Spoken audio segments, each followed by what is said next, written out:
சீன பெருஞ்சுவர் என்பது ஒரு தனி சுவர் அல்ல, மாறாக கிமு 3ஆம் நூற்றாண்டு முதல் கிபி 17ஆம் நூற்றாண்டு வரை பல்வேறு சீன வம்சங்களால் கட்டப்பட்ட ஒரு பரந்த கோட்டை தொடர். குறிப்பாக வடக்கு நாடோடிகளுக்கு எதிராக பாதுகாக்க கின்ஷி ஹுவாங் கிங் வம்சம் அவர்களால் இணைக்கப்பட்டு மிங் வம்சத்தால் 1367 செங்கல் மற்றும் கல்லால் கணிசமாக மீண்டும் கட்டப்பட்டது. இன்று காணப்படும் சின்னமான கட்டமைப்பை உருவாக்கியது.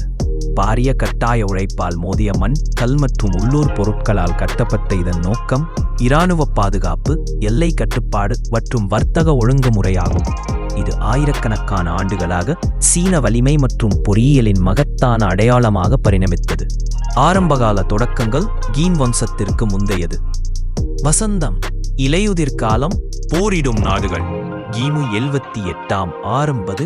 சுதந்திர நாடுகள் குய், கின் போன்றவை ஒன்றை ஒன்று மற்றும் வடக்கு பழங்குடியினரிடமிருந்து பாதுகாக்க தங்கள் சொந்த தற்காப்பு சுவர்களை கட்டின.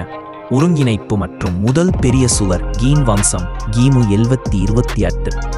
ஒருங்கிணைப்பு மற்றும் முதல் பெரிய சுவர் கின் வம்சம் கிமு 226. சீனாவின் முதல் பேரரசர் கின் ஷி ஹுவாங் ஏற்கனவே உள்ள சுவர்களை இணைத்து நாடோடி படையெடுப்புகளுக்கு எதிராக ஒரு அடிப்படை ஒருங்கிணைந்த பாதுகாப்பு அமைப்பை உருவாக்கினார். விரிவாக்கம் மற்றும் நீட்டிப்பு ஹான் வம்சம் கிமி 22 கிபி 2020. ஹான் வம்சம் சுவரை மேற்கு நோக்கி ஜின்ஜியாங்கிற்கு நீட்டித்தது. கண்காணிப்பு கோபுரங்கள் மற்றும் கோட்டைகளைச் சேர்த்து புதிய அச்சுறுத்தல்களுக்கு ஏற்ப மாற்றி அமைத்தது. மறுகட்டமைப்பு மற்றும் கோட்டை மிங் வம்சங்கள் சுய் வம்சம் 580 மாறி 684 பயந்து மிங் செங்கல் மற்றும் கல்லை பயன்படுத்தி பாரிய புனரமைப்பை மேற்கொண்டது. இன்று பெரும்பாலான சுற்றுலா பயணிகள் பார்வையிடும் பெய்ஜிங்கிற்கு அருகில் ஈர்க்கக்கூடிய நன்கு பாதுகாக்கப்பட்ட பகுதிகளை உருவாக்கியது. முக்கிய அம்சங்களுக்கு இராணுவ கட்டிடக்கலை, படைகள் இயக்கம் மற்றும் சமிக்ஞைக்கான சுவர்கள், கண்காணிப்பு கோபுரங்கள், முகாம்கள் மற்றும் கோட்டைகள் ஆகியவை அடங்கும். பொருட்கள் பிராந்தியத்தின் அடிப்படையில் வேறுபடுகின்றன.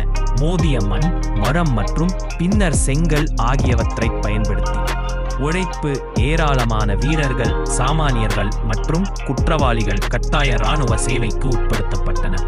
பலர் கட்டுமானத்தின் போது இறந்தனர்.